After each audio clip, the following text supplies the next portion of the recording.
What if I told you that in a single afternoon, the mightiest army Rome had ever assembled was almost completely wiped out, that tens of thousands of soldiers were crushed, suffocated, and slaughtered in what some historians still call the perfect battle?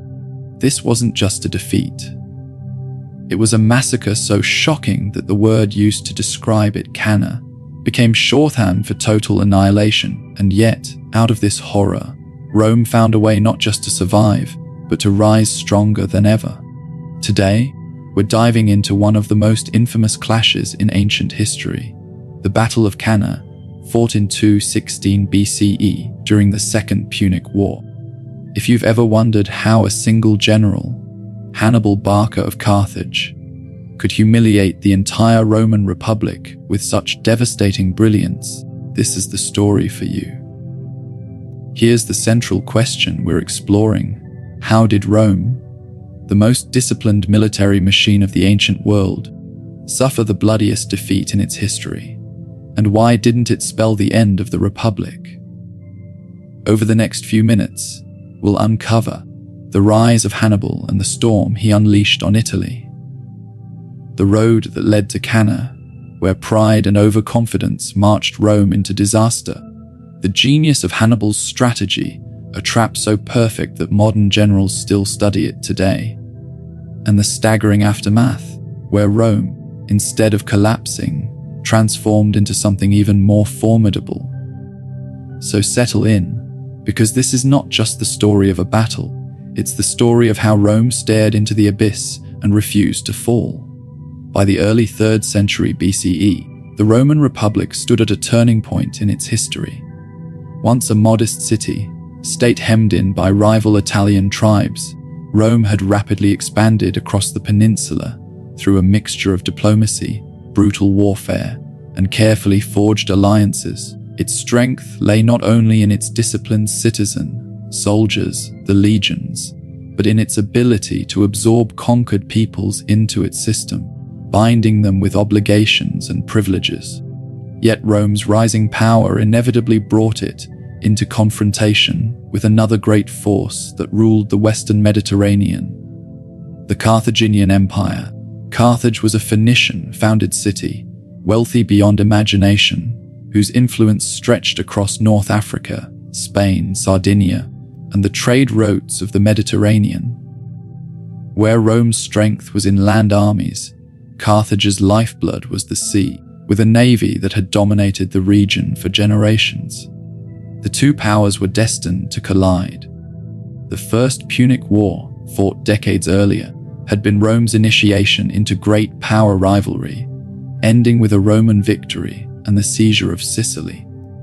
Carthage was forced to retreat, but out of its humiliation rose a general whose genius would shake the very foundations of Rome. Hannibal Barca, trained from childhood in the art of war and instilled with a lifelong hatred of Rome by his father, Hamilcar, Hannibal was no ordinary commander. He was audacious, innovative, and utterly ruthless in his determination to bring Rome to its knees. When the Second Punic War erupted in 218 BCE, Hannibal stunned the ancient world with a maneuver that seemed impossible. He marched his army from Spain, across the treacherous Pyrenees and Alps, into the Italian heartland. Elephants, Iberian mercenaries, Numidian cavalry, and hardened veterans followed him on a campaign that defied all precedent. Rome, unaccustomed to being threatened on its own soil, found itself facing a strategist who played by no familiar rules. Hannibal had already inflicted 2 devastating defeats on Rome's armies. At the river Trebia, he lured them into an ambush on icy waters, annihilating an entire consular army. At Lake Trasimene, he trapped another Roman force in a fog-shrouded valley, killing thousands in what ancient writers called the largest ambush in history. Panic spread across Italy. Never before had Rome endured losses of such magnitude, and the psychological blow was immense. Yet even after these disasters, Rome refused to negotiate. Instead, it raised a massive new force, determined to crush Hannibal in one decisive clash. the world's gaze fixed upon the Italian countryside. For the storm was gathering, and its fury would soon unleash at a place called Cannae. By the summer of 216 BCE, Rome had resolved to end the nightmare that was Hannibal's invasion. After suffering humiliation at Trebia and Lake Trasimene, the Senate determined that only overwhelming force could restore Roman honor and ensure the Republic's survival. 2 consuls were elected that year, Gaius Terentius Varro and Lucius Aemilius Paulus, who together commanded what was at that time the largest army the Republic had ever assembled. Estimates vary among ancient sources, but the figure often cited is staggering, around 80,000 infantry supported by 6,000 cavalry. This was not just an army.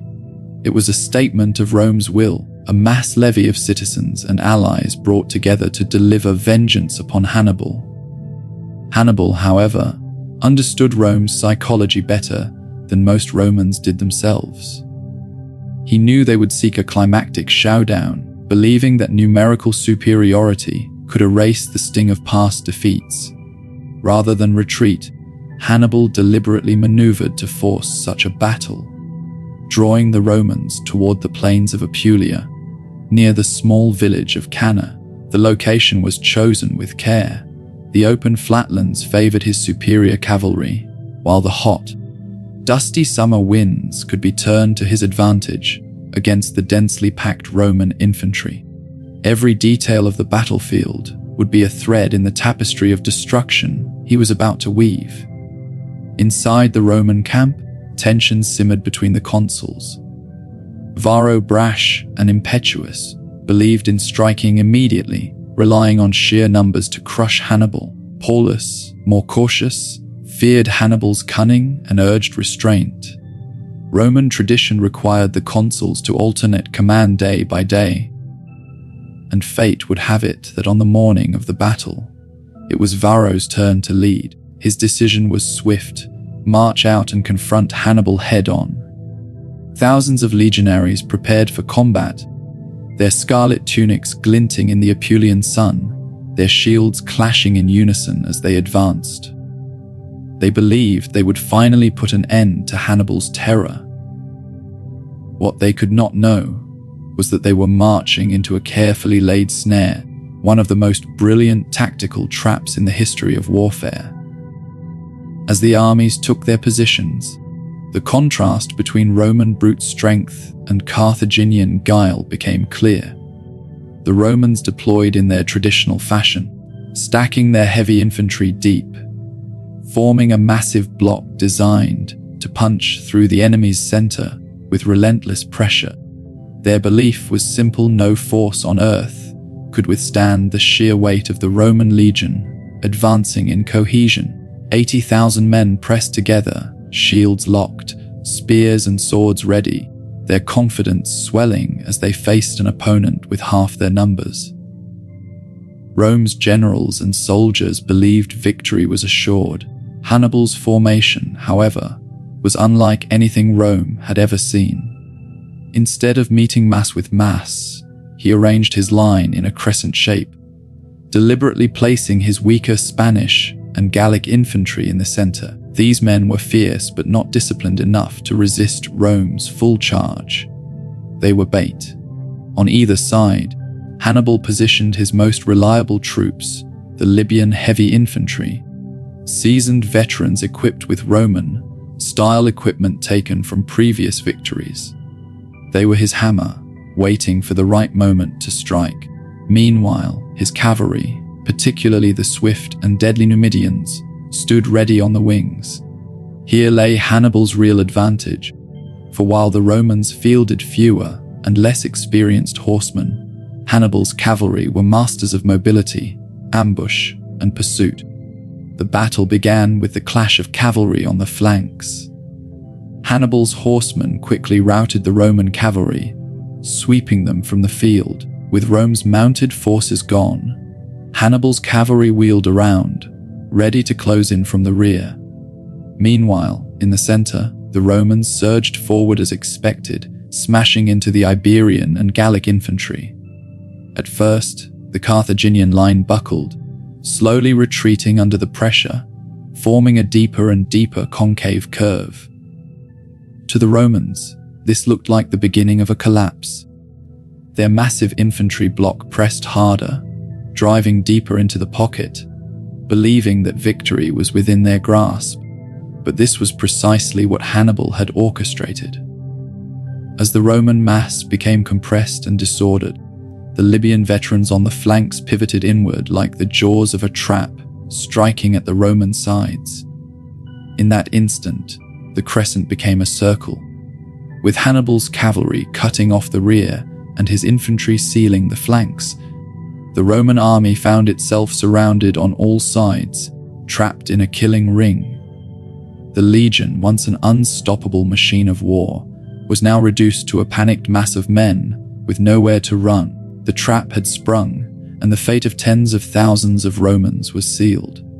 Once encircled, the Roman army descended into a nightmare beyond comprehension. The legionaries, packed so tightly within the ring of Carthaginian steel, could barely raise their swords, let alone maneuver to fight effectively.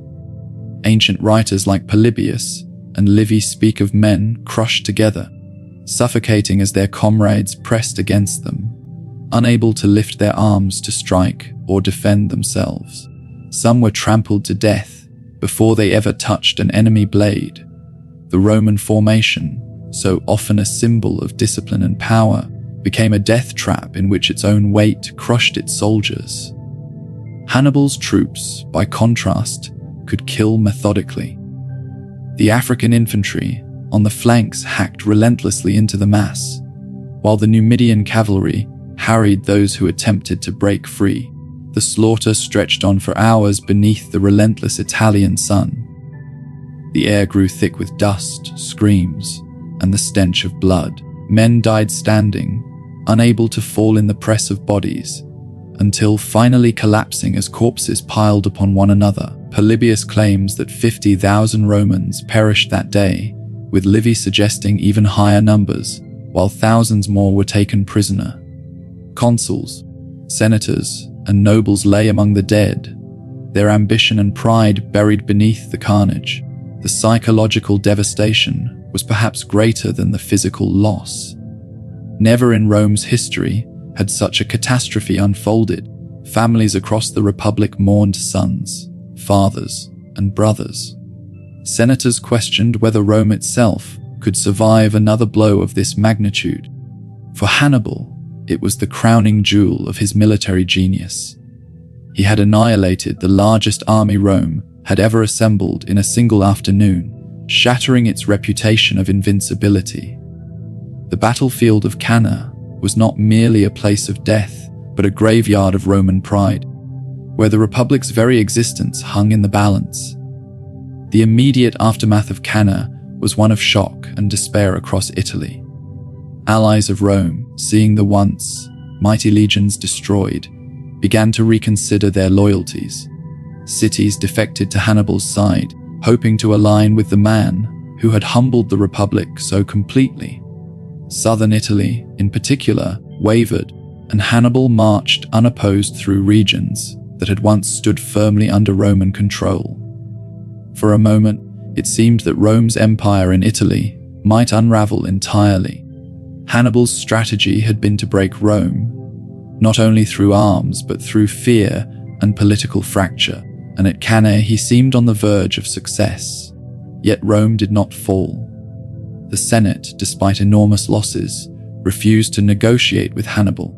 Where another state might have sought peace, Rome instead resolved to fight on.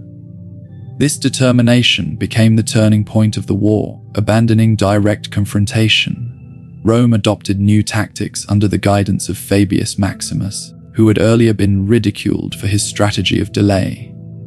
Now his methods became policy: avoid open battle with Hannibal, harass his forces, cut off his supplies, and wear him down over time.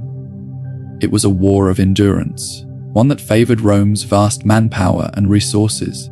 For the soldiers who survived Cannae, the disgrace lingered for years. Survivors were sent to serve in Sicily, forbidden to return until the war ended, as a punishment for what was seen as a failure of discipline, even though they had been trapped in an unwinnable situation. Meanwhile, Hannibal's victory at Cannae became a subject of study for generations of military thinkers. The double-envelopment he executed was so precise and devastating that it has been called the perfect battle. Napoleon admired it, and centuries later, the German general Schlieffen sought to replicate its encirclement strategy during the First World War. Yet for all its brilliance, Cannae did not win Hannibal the war. Rome adapted, endured, and eventually struck back, taking the fight to Carthage itself.